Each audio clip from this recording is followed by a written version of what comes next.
નમસ્કાર, હું છું ગોપી ગાંગર. આપ જોઈ રહ્યા છો નિર્ભય ન્યૂઝ. અત્યારે કોંગ્રેસની પરિસ્થિતિ એક સાંધો ત્યાં તેર તૂટે તેવી છે. સામે ભારતીય જનતા પાર્ટી પણ પોતાના ઉમેદવારોના નામના સિલેક્શનમાં ક્યાંક એમનો પેજ ફસાયો હોય તેવું લાગી રહ્યું છે. સૌરાષ્ટ્રની જે 4 મોટી સીટ કહી શકાય તેના ઉપર હજી સુધી ઉમેદવાર ઘોષિત નથી કરી શકી. આ બધાની પરિસ્થિતિની વચ્ચે જે કોંગ્રેસની સ્થિતિ છે તેના ઉપર પણ આપણે વાત કરીશું. સાથે ભારતીય જનતા પાર્ટીમાં ક્યાં સુધીમાં કોંગ્રેસના જે પેજ ફસાયેલા છે એ ક્યાં સુધીમાં સોલ્વ થશે અને ઉમેદવારો કોણ હોઈ શકે છે તેના ઉપર આપણે ચર્ચા કરીશું. આપણી સાથે અત્યારે જોડાઈ ગયા છે જગદીશ મહેતા સર. સર, નિર્ભય ન્યૂઝમાં આપનું સ્વાગત છે. હા, નમસ્કાર બેન. નમસ્કાર સર. મારો પહેલો સવાલ તો એ છે કે કોંગ્રેસની પરિસ્થિતિને લઈને શું કહેશો તમે? કારણ કે જગદીશ ઠાકોર અને ભરતસિંહ સોલંકી આ બંને જે પીઢ નેતા કહેવાય, દિગ્ગજ નેતા, આ બંને નેતાએ હવે ચૂંટણી લડવાની જ ના પાડી દીધી છે. એમને અચાનક જ સંગઠન યાદ આવી ગયું છે. એટલે જાન બચી તો લાખો પાયા એવું છે બેન. એને સમજીને ના પાડી છે. કોંગ્રેસના આ બંને દિગ્ગજ નેતાઓ જગદીશ ઠાકોર કે ભાઈ સોલંકી, એ તો છોડો, સૌરાષ્ટ્રમાં એવી હાલત છે. પણ ઓવરઓલ જે ચિત્ર છે ને એ કોંગ્રેસનું અત્યારે એવું છે, એના વિશે પેલા એક બે પંક્તિ લાગુ પડે એવી છે બેન, કે એ વિચારીને તો જ કોંગ્રેસે આગળ આવી શકે. ત્યારે સ્થિતિ કોંગ્રેસની કેવી છે કે વસ્ત્ર કે દિવેટ થવું એ પછીની વાત છે. વસ્ત્ર કે દિવેટ એટલે કે વાત, વસ્ત્ર કે દિવેટ થવું એ પછીની વાત છે. રૂ પ્રથમ તો થવું પડશે તારે પિંજાવા સુધી. જો રૂ થવું હોય તો તમારે પિંજાવા સુધી તો જવું પડે. અને ચારણીમાં પાણી ભરવું છે તમારે તો ભરો, પણ જરા ધીરજ ધરો જળના બરફ થવા સુધી. આ પરિસ્થિતિ બેન અત્યારે કોંગ્રેસની છે. ચારણીમાં પાણી ભરવું હોય તો શું કરવું પડે? પાણીને બરફ થવા દેવો પડે. હવે અત્યારે કોંગ્રેસની ચારણીમાં એકેયને બરફ નથી થવું, બધાને છબછબિયા કરી લેવા છે. ક્યાંથી મેળ પડે? કોંગ્રેસ આઈડિયોલોજીકલી પ્રચારને કારણે પણ, તમે જેને હેડ, જેને કહી શકાય એના કે ભાઈ અમારું હેડક્વાર્ટર્સમાં જે કોઈ નેતૃત્વ કરે છે એને કારણે પણ, ચહેરાને કારણે પણ, અને એક કોમન એજન્ડાને કારણે પણ, પ્રજાની તમામ પ્રકારની જે આકાંક્ષાઓ છે એમાં અત્યારે કોંગ્રેસ અત્યંત તળિયા ઝાટક છે. અને જે લોકો ધારાસભ્ય, અત્યારે સંસદ સભ્યની સામાન્ય પરિસ્થિતિ તો એવી હોય, અત્યારે ભાજપમાં એવી છે, પડાપડી થઈ રહી છે. અમરેલીમાં 8-10 માથા અત્યારે કોશિશ કરી રહ્યા છે. જયારે આપણે ચર્ચા કરી રહ્યા છીએ ત્યારે અમરેલીમાં 8-10 માથા, અને એ કેન્દ્રીય લેવલના કયો તો એવા પણ, એ અત્યારે કોશિશ કરી રહ્યા છે ટિકિટ અમને આપો, ટિકિટ અમને આપો, ટિકિટ અમને આપો. શું કામ? 99.99%, બાકી તો જનતા ભલે નક્કી કરે, પણ જે સ્થિતિ અત્યારે આપણે જોઈ રહ્યા છીએ જોતા એ લોકોની જીત નિશ્ચિત છે. સેમ પોઝિશન સામે પક્ષે એનાથી તદ્દન વિપરીત હાલત છે. કોંગ્રેસમાં જેને ટિકિટ મળી છે એ પક્ષનો આદેશ માનીને ફરજિયાત લડવા માટે થઈને તૈયાર હોય ને એવી એની સ્થિતિ છે. અમારે ત્યાં રાજકોટમાં ડોક્ટર હેમાંગ વસાવડા, એનું નામ અત્યારે ચર્ચાઈ રહ્યું છે. આની પહેલા ત્યાં લલિત વસોયાએ કીધું હતું કે મારે, લલિત વસોયાને કહેવામાં આવ્યું હતું કે તમે રાજકોટથી લડો, કારણ કે એ કડવા પાટીદાર છે. અને સામે પક્ષે ભારતીય જનતા પાર્ટીએ પણ રૂપાલા સાહેબને મૂક્યા છે, કડવા પાટીદાર છે. તો લલિત વસોયાને ફરજ પાડવામાં આવતી હતી કે ભાઈ તમે રાજકોટથી લડો, જ્યારે કે લલિતભાઈ વસોયા એમ કહેતા હતા કે મને પોરબંદરથી ટિકિટ આપો, જે હવે એને મળવા જઈ રહ્યું હોવાનું લાગે છે.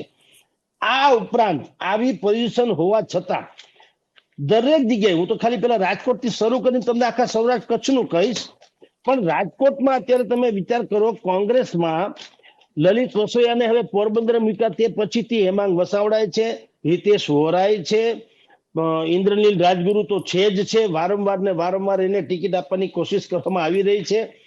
અને એક સમયે લલિત કગથરાને પણ કહેવામાં આવ્યું હતું, કારણ કે એ બહુ જ, બીજા બધાને અત્યારે જેટલા મેં નામ લીધા એમાં લલિત કગથરા જે છે એ સક્ષમમાં સક્ષમ ઉમેદવાર ગણાય.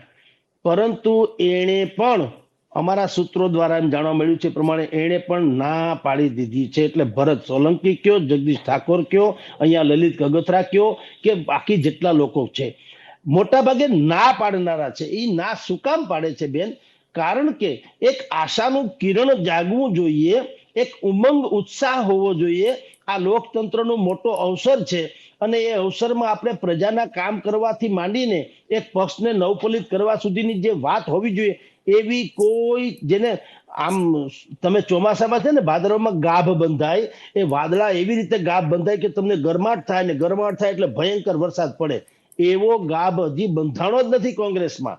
હજી તિત્તર બિત્તર ઇત્તર ચિત્તર બધું ચાલ્યા કરે છે, જ્યારે કે ભારતીય જનતા પાર્ટી અડધે પોણે પહોંચી ચૂકી છે. પ્રવાસથી માંડીને, પ્રચારથી માંડીને, સંગઠનથી માંડીને, બુથ લેવલના કાર્યકર્તાથી માંડીને એને શું બાકી રાખ્યું છે? હવે તો ખાલી ચૂંટણીની પંચની ઢીલે ઢીલ છે. એટલે હતાશ નિરાશ એ જે આખું વાતાવરણ છે એમાંથી બહાર લાવવામાં પણ શક્તિસિંહ ગોહિલ અત્યારે કોંગ્રેસમાં એમાં પણ કામયાબ નથી રહ્યા. કારણ કે દર 2 દિવસ હજી કાંઈક સમાનામાં થાય છે ત્યાં 3-4 જણા આમાંથી કોંગ્રેસ છોડીને ભાજપમાં જાય છે. તો કરે શું, બચાવે કે બાકીનાને આગળ લઈ આવે? આ પરિસ્થિતિમાં અત્યારે કશમકશ ચાલી રહી છે. એટલે કોંગ્રેસમાં કોઈ ટિકિટ લેવા આમ જુઓ તો સામેથી રાજી નથી. પક્ષ આપે તો આદેશને અનુસરીને કામ કરે એ જુદી વાત છે બેન. પણ સૌરાષ્ટ્રની અંદર શું લાગી રહ્યું છે? કારણ કે સૌરાષ્ટ્રની અંદર વિમલ ચુડાસમા પણ એવું કહેવાય રહ્યું છે કે વિમલ ચુડાસમાને જુનાગઢથી ટિકિટ મળી શકે છે. આ ઉપરાંત જેનીબેન ઠુમરના નામની ચર્ચા થઈ રહી છે. સૌરાષ્ટ્રમાં કોંગ્રેસના કયા કયા નેતાઓના નામની ચર્ચા થઈ રહી છે? ભલે અત્યારે કોંગ્રેસના નેતાઓ જે ચૂંટણી લડવા ઈચ્છી રહ્યા છે, કારણ કે ઘણા બધા નેતા છે જે નથી, સિનિયર નેતા નથી લડવા ઈચ્છતા, પણ જે યુવા નેતા છે એ લોકો લડવા ઈચ્છી રહ્યા છે પાછા. હું આપને કહી દઉં, સૌરાષ્ટ્ર કચ્છની 8 બેઠક છે ટોટલ. કચ્છની 1, સૌરાષ્ટ્રની 7. જામનગર, સુરેન્દ્રનગર, પોરબંદર, રાજકોટ, અમરેલી, જુનાગઢ અને ભાવનગર. હવે કચ્છમાં અત્યારે ભારતીય જનતા પાર્ટીએ વિનોદભાઈ ચાવડાને ટિકિટ આપી દીધી, રિપીટ કર્યા છે. એની સામે કોંગ્રેસમાં 2 નામ છે. એક છે નરેશ મહેશ્વરી અને બીજા છે જિગ્નેશ મેવાણી. જિગ્નેશ મેવાણીનું અમદાવાદ પૂર્વમાં પણ નામ ચાલે છે, પરંતુ કચ્છમાં પણ નામ ચાલે છે. અને કદાચિત જો પસંદ કરવાની એને તક મળે તો એ 100% કચ્છની પસંદ કરશે. કારણ કે પણ જિગ્નેશ મેવાણીએ આજે ચૂંટણી લડવાની ના પાડી દીધી. તો વળી એ પાછું જુદી જ ઘટના છે. મેં આપને કીધું ને કે જેટલા ઉમેદવારોનું અત્યારે આ બધું ચયન થઈ રહ્યું છે કે નામ સજેસ્ટ થઈ રહ્યા છે, એ પાછા લડશે કે કેમ એ પ્રશ્ન છે. એ તો આ પાછો નવો જ ઇસ્યુ છે. પરંતુ એને જો જિગ્નેશ મેવાણી ધારો કે નહીં લડે તો નરેશ મહેશ્વરી કચ્છમાંથી તો નિશ્ચિત છે. કારણ કે એ આરટીઆઈ એક્ટિવિસ્ટ છે. એ પાછા જિગ્નેશ મેવાણીનો જ આમ જુઓ તો વિશ્વાસુ માણસ છે, તૈયાર કરેલો માણસ છે અને એ પંથકમાં એનું સારું એવું ઉપજણ છે. એને અનેકો આરટીઆઈ એક્ટિવિસ્ટ હોવાને કારણે કેટલાય કૌભાંડો બહાર પાડે, કેટલાય આંદોલનો પણ કર્યા છે. એટલે એ સક્રિય કાર્યકર છે. એટલે કચ્છમાં નરેશ મહેશ્વરીનું નામ ચાલે છે. આ ઉપરાંત જામનગરમાં આપે કીધું તેમ ના પાડી છે વિક્રમભાઈ માડમ સૌથી પહેલી ચોઈસ કોંગ્રેસની પણ હોય, જામનગર પંથકની હોય કોંગ્રેસમાં. પરંતુ વિક્રમભાઈ માડમ એમ કે છે કે ભારતીય જનતા પાર્ટી પૂનમબેન માડમને ટિકિટ મળી હોય, અમારે સામાજિક રીતે, કૌટુંબિક રીતે એ બહુ પ્રોબ્લેમ થાય એમ છે. એટલે હું ઈચ્છું કે પક્ષ મને ફરજ ન પાડે અને જો કોઈ વૈકલ્પિક વ્યવસ્થા શોધી શકો તો સૌથી સારું. સિવાય કે અણછૂટકાનું હોય તો વિક્રમ માડમ તો છે જ અને છે જ. પરંતુ નિર્વિકલ્પે જો ન થાય તો કોંગ્રેસ પાસે અત્યારે બીજી એક ચોઈસ છે અને એનું નામ છે પાલભાઈ આંબલિયા, જે કિસાન કોંગ્રેસના નેતા છે, લડાયક છે, ઝુંઝારૂ છે અને ખેડૂતોના પ્રશ્ને એ રાષ્ટ્રીય લેવલે લડી લીધેલા જણ છે અને બહુ જાણીતો ચહેરો છે. પરંતુ પાલભાઈની સ્થિતિ એવી છે, એની પાસે મત છે એટલા માલ નથી, જેટલા મત છે એટલો માલ નથી. એટલે એને એમ કીધું છે કે ભાઈ હું તો નરસૈયા જેવો છું, તમે કયો તો હું ખેલ નાખી દઉં, પરંતુ પક્ષે મારી જવાબદારી સંભાળવી પડે આર્થિક બાબતોની. હવે આર્થિક બાબતોની ન સંભાળે તો એની પાસે એટલો કોઈ વ્યવસ્થા છે નહીં. હવે જામનગર પછી સુરેન્દ્રનગરમાં ભારતીય જનતા પાર્ટીએ પણ અત્યારે તમે ન્યાય નામ ચાલે છે, કોને મૂકવા ને કોને નહીં એનું હજી સીટનું ઉલ્લંઘન બાકી છે. સામે પક્ષે અત્યાર સુધી એમ કહેવામાં આવતું હતું કે ઋત્વિક મકવાણા અને સોમાભાઈ ગાંડા 2 માંથી એક આવશે. હવે ઋત્વિક મકવાણાનું નામ આજે પાછું નહીં લડનારાઓમાં પણ આવ્યું છે. એ જે નથી કેટલાક લડવામાં, એમાં ઋત્વિક મકવાણાનું નામ પણ છે. અને એક સંદેહ, એક વાત તો એવી પણ સંભળાઈ રહી છે કે ઋત્વિકભાઈ નહીં લડે કોંગ્રેસમાંથી, પણ સંભવ છે કે લડે ભાજપમાંથી. એટલે અત્યારે ઈલું ચાલે છે. મેળ પડી જાય તો ઠીક છે, કારણ કે ન લડે એ સમજી શકાય નહીં એવી વાત છે. કારણ કે ચોટીલાના પૂર્વ ધારાસભ્ય છે, સક્રિય છે અને બહુ જ લોકપ્રિય પણ છે.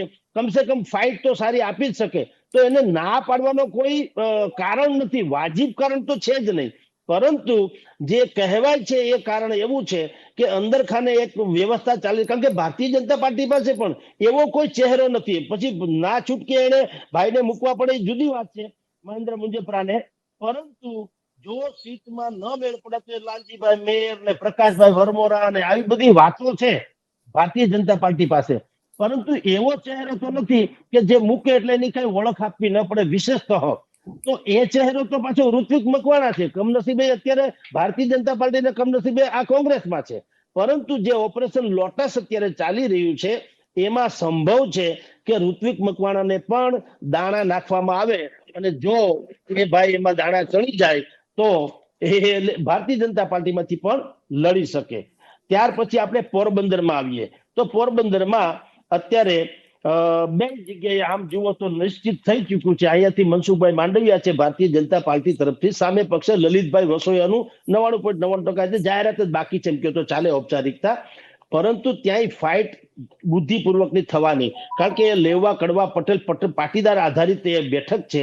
અને એમાં આ વખતે ભારતીય જનતા પાર્ટીએ મનસુખભાઈ માંડવિયાને આપ્યું છે, જ્યારે કે આ બેઠક ઉપર વિઠ્ઠલભાઈ રાદડિયા અને એનો પુત્ર જયેશભાઈ રાદડિયા, આમ જુઓ તો એનો બહુ પ્રભાવ 100% વધારે સારી રીતે રહ્યો. હવે મનસુખભાઈએ જીતવું હોય તો આ કોઈ પણ ભોગે રાદડિયાના દીકરા જયેશભાઈને તો એને સાથે રાખવા જ પડે. અને આજે સ્થિતિ એવી છે કે જયેશભાઈ ઓન રેકોર્ડ તો એની સાથે છે જ, પરંતુ એ બાય હાર્ટ રહેશે તો જ એનો મેળ પડશે, નહીતર ફાઇટ ચોક્કસ થશે. કારણ કે લલિત વસોયા પણ વિઠ્ઠલ રાદડિયાના જ પીએ હતા. એટલે રાદડિયા, વિઠ્ઠલભાઈ રાદડિયાની જે રણનીતિ હોઈ શકે એનાથી આ વાકેફ છે. અને આ ઝુંઝારુ નેતા છે લલિત વસોયા, અને જેને અમારી ભાષામાં કહીએ કે ભાઈ આ તો આપણે કઈ કાગડો દહીં થરું લઈ ગયો તો લઈ જાય એવી સ્થિતિ છે. એટલે એ એક જ બેઠક એવી છે કે થોડોક પડકાર થશે. તો જીત બીતની આશાની તો સવાલ જ નથી, પણ પડકાર 100% થશે. જેમ આપણે ચૈતર વસાવા વિશેની વાતો ભૂતકાળમાં કરી છે, તો એમાંય જેમ અત્યારે સઢમાંથી હવા કાઢી લીધી ભારતીય જનતા પાર્ટીએ સોશિયલ એન્જિનિયરિંગ કરીને બધું, પરંતુ પડકારવાળી જે વાત કેટલીક છે એવી આ પોરબંદરની પણ બેઠક એમાં હોઈ શકે. પછી રાજકોટ, તો રાજકોટમાં પરસોત્તમ રૂપાલા તો આવી જ ગયા છે, એમાં કોઈ સંશય નથી. અને હવે 3-4 નામો હતો, જે પેલું નામ લલિત વસોયાની પોતાની ઈચ્છા હતી પણ કોંગ્રેસે ન આપ્યું. અત્યારે ત્યાં આજની તારીખે હમણાં જ સંભળાઈ રહ્યા પ્રમાણે ડોક્ટર હેમાંગ વસાવડા એને ટિકિટ મળે એવી સંભાવના છે. બેદાગ ચહેરો છે, ડોક્ટર છે અને જાણીતા છે, ક્રિમિલિયર વર્ગમાં આવે એટલે કે સારી ફેસ પણ છે, એટલે એને ટિકિટ મળે એવી સંભાવના છે. અને મળશે તો એટલીસ્ટ કોઈને અફસોસ ન થાય મત આપવાનો. કોંગ્રેસના ડિવોટી જે લોકો એને પણ, અથવા તો જેને એન્ટી એસ્ટાબ્લિશમેન્ટમાં મત આપવો હોય તો એને ન લાગે કે મારે વેડફી નાખવો પડ્યો મત, એ ટાઈપનું વ્યક્તિત્વ તો છે ડોક્ટર હેમાંગ વસાવડા. અમરેલીમાં આપે કીધું તેમ હવે લાઈનબદ્ધ બધા આવતા જાય છે. વીરજી ઠુમરની દીકરી પેલા તો આવતા હતા, જેનીબેન, એની વાત આવતી હતી. હવે વીરજીભાઈ ઠુમરનું નામે આવે છે, પરેશ ધાનાણીનું નામ આવે છે, પ્રભાત દુધાતનું નામ આવી રહ્યું છે કોંગ્રેસમાંથી લાગે વળગે. કારણ કે હવે આવા બધા નામો ચમકા કરે છે. એ એકમાત્ર એવી બેઠક છે જે કોંગ્રેસની જીત માટેની ગણાય છે, કોંગ્રેસનો ગઢ ગણાય છે. એટલે ત્યાં એક એવી જગ્યા છે કે દાવેદારો થોડા વધુ છે, અન્યથા પક્ષે વિનંતી કરવી પડે અથવા તો ફોર્સ કરવો પડે. પરંતુ અમરેલી પંથકમાં કોંગ્રેસનો ગઢ ગણાતો હોવાને કારણે ત્યાં દાવેદારો વધુ પડતા છે. સામે પક્ષે ભારતીય જનતા પાર્ટીમાં પણ એ જ પ્રોબ્લેમ છે, કોને ટિકિટ આપીને કોને નહીં. કારણ કે ભાઈ આપણા દિલીપભાઈ સંઘાણી, પછી એના દીકરાની વાત પણ મુકેશ સંઘાણીની વાત ચાલે છે, કૌશિકભાઈ વેકરિયાની વાત ચાલે છે, ભરતભાઈ સુતરિયાની વાત ચાલે છે, અને એક મહિલા પાટીદાર જે છે એની પણ લોબિંગ અને વાત બંને ચાલી રહી છે. તો સવાલ એવું છે કે બંને પક્ષે, એક અમરેલીમાં જ એવું છે કે ભારતીય જનતા પાર્ટી અને કોંગ્રેસ આ બેયમાં દાવેદારો અનેક છે, એકથી વિશેષ, અને બંને પક્ષમાં અવઢવ છે કોને આફ્ટર ઓલ ટિકિટ આપવી. ભારતીય જનતા પાર્ટીમાં પણ અવઢવ છે, મોટે પાયે ચાલી રહી છે. અત્યારે આપણે બેન ચર્ચા કરીએ, મેં 10 જ મિનિટ પહેલા દિલ્હીના અમારા કેટલાક વર્તુળો દ્વારા જાણવા મળ્યા પ્રમાણે ત્યાં પણ અમરેલીની બેઠક ઉપર ભારે કસમકસ જોવા મળે છે. 2-4 વખત તો અમુક લોકોના નામ ડિક્લેર થવાની તૈયારીમાં હતા અને પાછા કાઢવા પડ્યા, અને પછી પુનઃ વિચાર માટે થઈને ફરી મળીશું એમ કહીને અડધી કલાકનો બ્રેક રાખવો પડ્યો. તો એટલે આવી બધી અમરેલીમાં ચાલે છે. જુનાગઢમાં અત્યારે હવે એમાં વિમલભાઈ ચુડાસમાનું કોંગ્રેસ તરફથી આપ જે કયો છો એ એટલા માટે છે કે હીરાભાઈ જોટવા, હવે એ આહિર સમાજના છે. હીરાભાઈ જોટવાનું નામ પેલા બહુ સારી રીતે ચાલતું હતું ને વિમલભાઈને રિપીટ ન કરે એવી પરિસ્થિતિ હતી, પરંતુ હીરાભાઈ જોટવા, અર્જુન મોઢવાડિયા અને અમરીશ ડેરનું જે ઓપરેશન લોટસ થયું એ અમરીશ ડેર આહિર છે. તો એને કારણે હીરાભાઈ જોટવા પણ હવે ભાજપમાં જઈ રહ્યા છે યા પસંદ થઈ ગઈ છે, આ પ્રકારની વાત છે. એટલે એનું નામ અલગ થાય તો પછી બીજો કોઈ પાસે એવો માણસ રહેતો નથી જે પૈસા પણ ખર્ચી શકે અને થોડું જાણીતું નામ હોય. તો વિમલ ચુડાસમા એમાં અત્યારે નામ છે, એ સ્વાભાવિક જ ની વાત છે. સામે પક્ષે જુનાગઢમાં અત્યારે ભારતીય જનતા પાર્ટી તરફથી હવે 2-3 સંતોના નામ આવી રહ્યા છે બેન. ભારતીય આશ્રમના ઋષિ ભારતીજી છે, ભૂતનાથ મહાદેવના મંદિર વગેરે છે. એક મહેશગીરી બાપુ જે દિલ્હીમાં સાંસદ હતા, મહેશગીરી બાપુ એ પણ છે.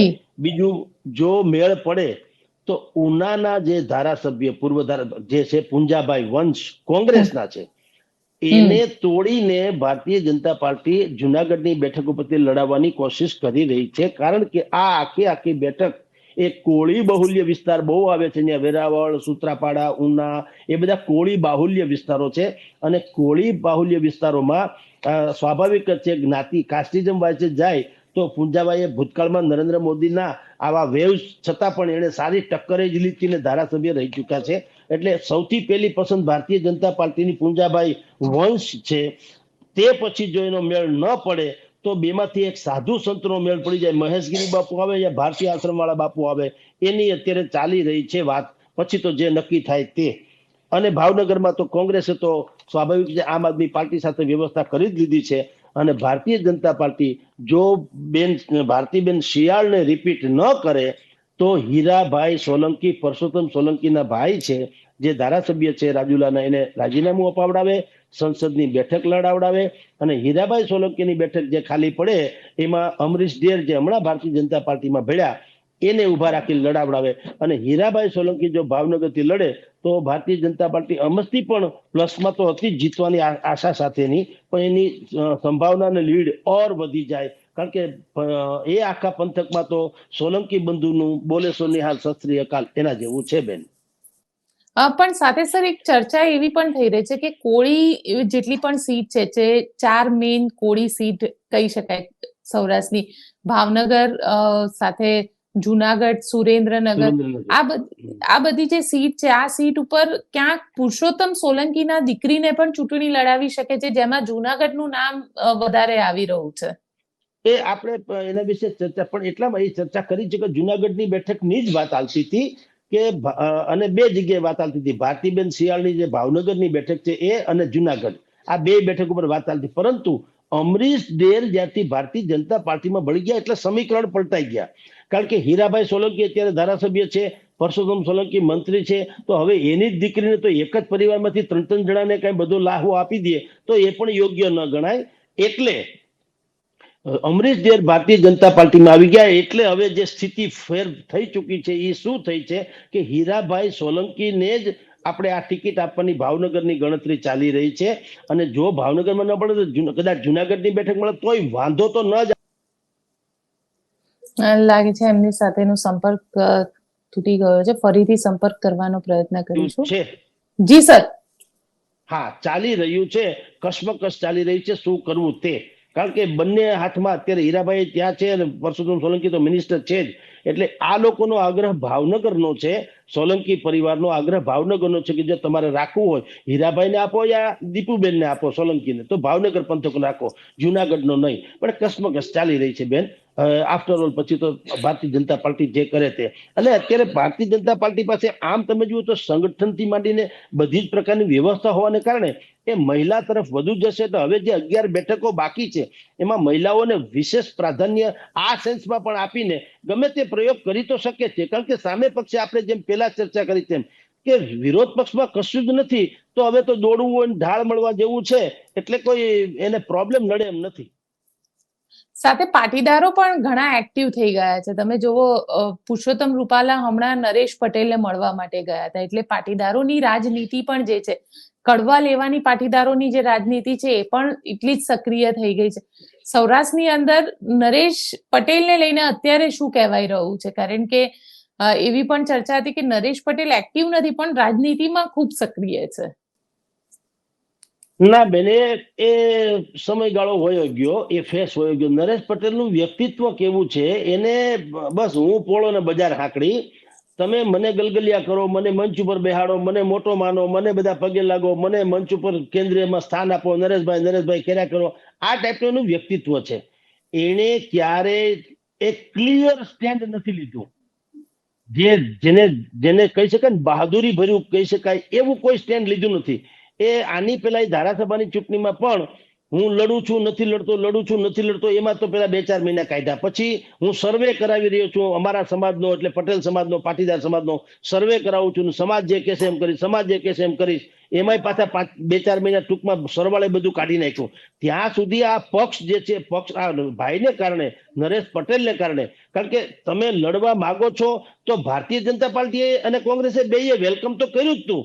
ભારતીય જનતા પાર્ટીના CR પાટીલના ફાર્મ ગયા હતા, ન્યાય ગાંઠિયા પણ ખાઈ આવ્યા હતા, અને કોંગ્રેસના લોકો ગયા હતા, ન્યા હાથે પગે લાગી આવ્યા હતા. તો વાત તો બંને તરફથી હતી. પણ ભાઈને નરેશભાઈ નિર્ણય ન કરી શકે કે ક્યાં જવું ને ક્યાં નહીં. એનો અર્થ એવો નીકળતો હતો કે નરેશભાઈ આમ આદમી પાર્ટીને સપોર્ટ કરીને એક ત્રીજું જ પરિબળને આ સૌરાષ્ટ્રમાં પલપવા માંગતા હતા. હવે એના કારણે શું થયું, કોંગ્રેસ તો સમજ્યા કે બોનસ જ હતું, નરેશભાઈ આવે તો એને તો અમથું કઈ ગુમાવવા જેવું હતું, કારણ કે 2 ટર્મથી એક જ સંસદ સભ્યની કે ધારાસભામાં તો એનો મેળ પડ્યો નથી. એટલે એ તો નરેશભાઈ પટેલ આવે તો એને બોનસ જ હતું. ભારતીય જનતા પાર્ટી થોડી એલર્ટ થઈ ગઈ હતી કે આમ જો આપણને બ્લેકમેલ જેવું કરે પોલિટિકલી પાટીદારોને કારણે, તો આપણે પણ હવે રાજનીતિમાં એક ચોક્કસ ફેરફાર કરવો ઘટે. અને જે વિકાસની તથાકથિત રીતે કહું તો વિકાસ નામનો જે શબ્દ છે, એ આ જે જ્ઞાતિગત ને જાતિગત રાજનીતિ છે એના પર્યાય તરીકે મૂકવામાં આવેલો શબ્દ છે, જેથી કોઈ જ્ઞાતિગત રીતે બ્લેકમેલ તો એટલીસ્ટ કરી જ ન શકે. અને પછી શું થયું, નિર્ણય કઈ નરેશભાઈ કરી શક્યા નહીં. ચારેકોર એના બધા કોઈ લોહીથી ને કોઈ સાકરથી ને કોઈ ખાંડથી ને કોઈ ચાંદીથી ને તોળા તાર્યા ને ધોળા તાર્યા, છાપામાં બધું આવતું રહ્યું, ફૂલીને ફાળકો થઈને ફર્યા. અંતે શું થયું, એ આખો સમાજ રાજકીય રીતે સંદેશમાં મુકાઈ ગયો.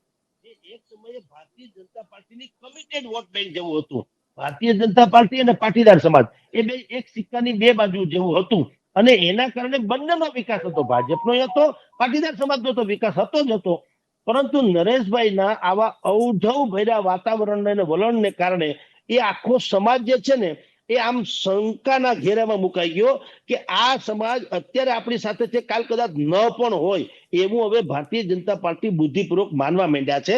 અને એટલે એને વિકાસની રાજનીતિ કરી અને આ જે જ્ઞાતિગત રાજનીતિમાંથી પર થવાની તમામ પ્રકારની કોશિશ કરી છે.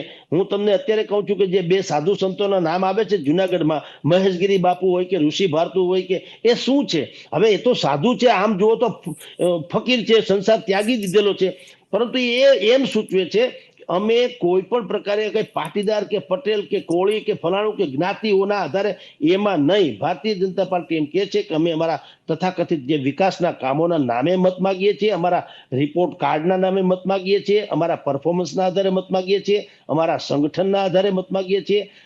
એટલે અમારે કોઈ એવી જ્ઞાતિનું બાદ નથી. હા, જે જ્ઞાતિના ચોકઠામાં બેસતો હોય ને એવો કોઈ ઉમેદવાર મળી આવે તો સારી વાત છે, અવગણના કોઈની નથી, પરંતુ કોઈથી ફાટી પડવાની પણ જરૂર નથી. એવું ભારતીય જનતા પાર્ટી અત્યારે વ્યવસ્થા કરી રાખી છે બેન.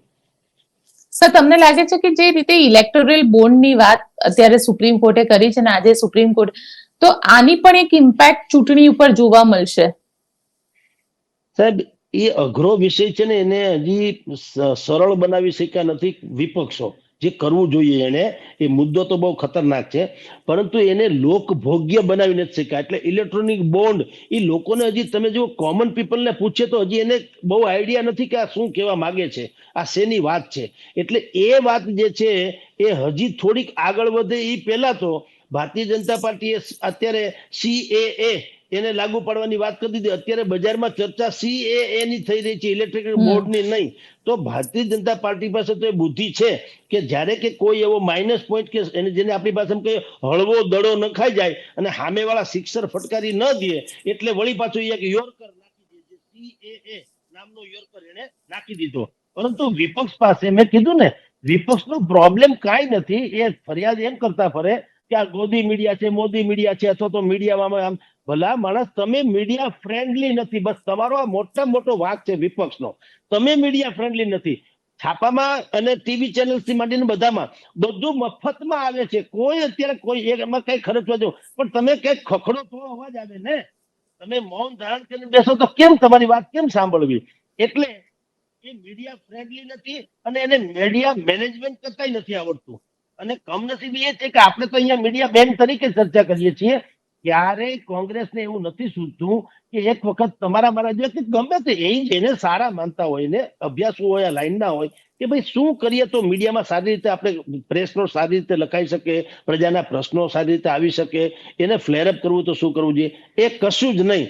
એ જ્યારે ભૂખ લાગે ને સિંહ બોર્ડમાંથી બહાર નીકળે હરણાનો શિકાર કરવા, એમ ચૂંટણી આવે ત્યારે આળસ મરડીને બહાર નીકળે અને હાવ ખાવ કરે. તો કઈ પ્રજા તો હવે તમે જાણો છો બેન, હવે તો આ બધી ઇન્ટરનેટનો આટલો મોટો યુગ છે, તો કોઈ માણસ બેવકૂફ નથી. બધાને બધી જ ખબર છે, રજે રજની તલે તલની. એટલે એનો મેળ નથી પડતો બેન. તો તમને શું લાગે છે સર કે કોંગ્રેસના નેતાઓને રણછોડ બનવાની જરૂર કેમ પડી?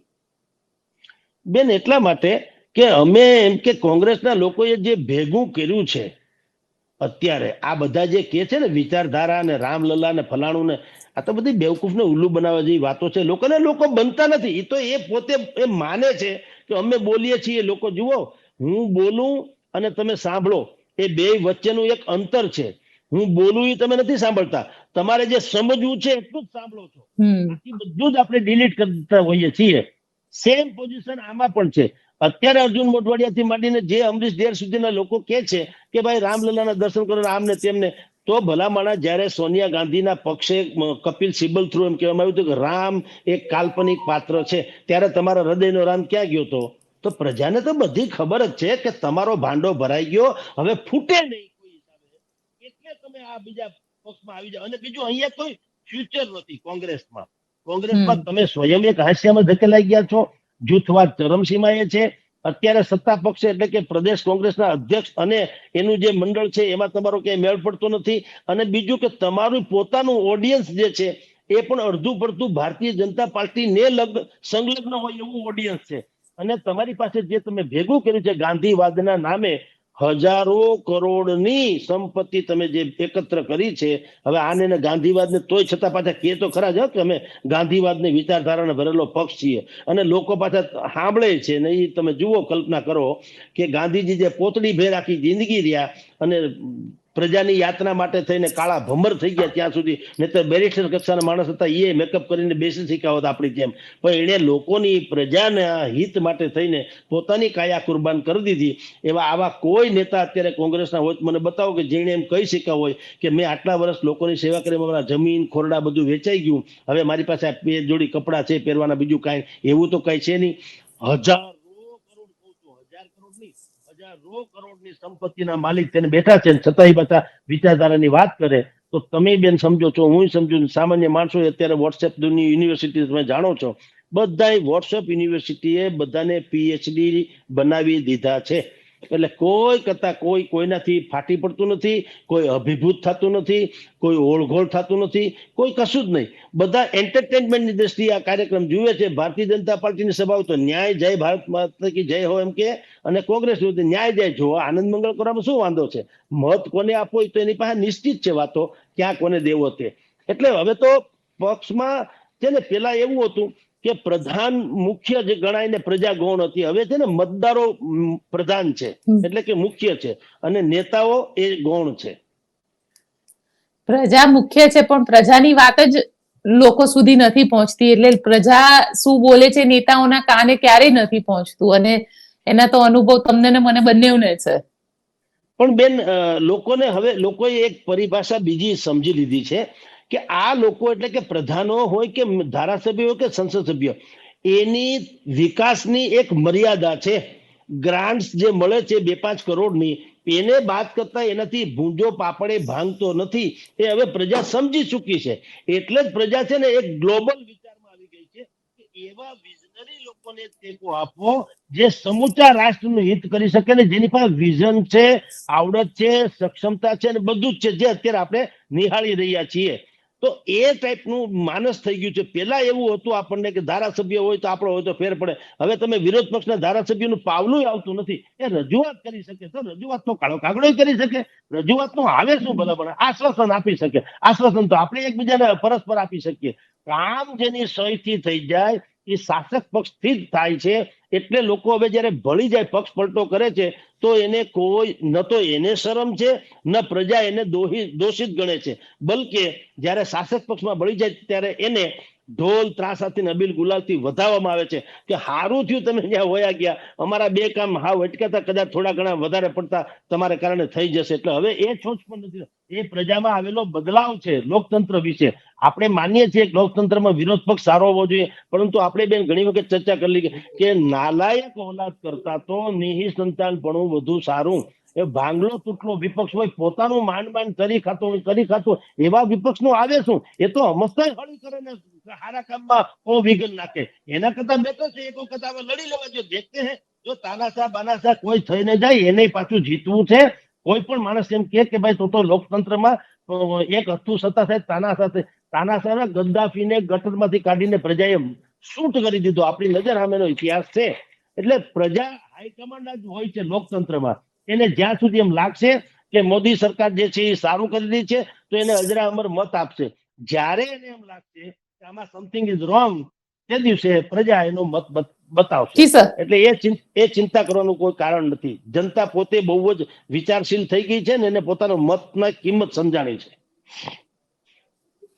બિલકુલ સર, આપ અમારી સાથે જોડાયા તેના માટે આપનો ખૂબ ખૂબ આભાર. નમસ્કાર બેન, નમસ્કાર.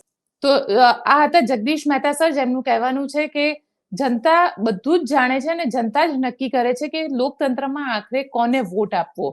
આપને અમારો આ રિપોર્ટ કેવો લાગ્યો કોમેન્ટ બોક્સમાં ચોક્કસથી જણાવજો. અમારી ચેનલ નિર્ભય ન્યૂઝને લાઇક, શેર અને સબસ્ક્રાઇબ કરવાનું ભૂલશો નહીં. આભાર.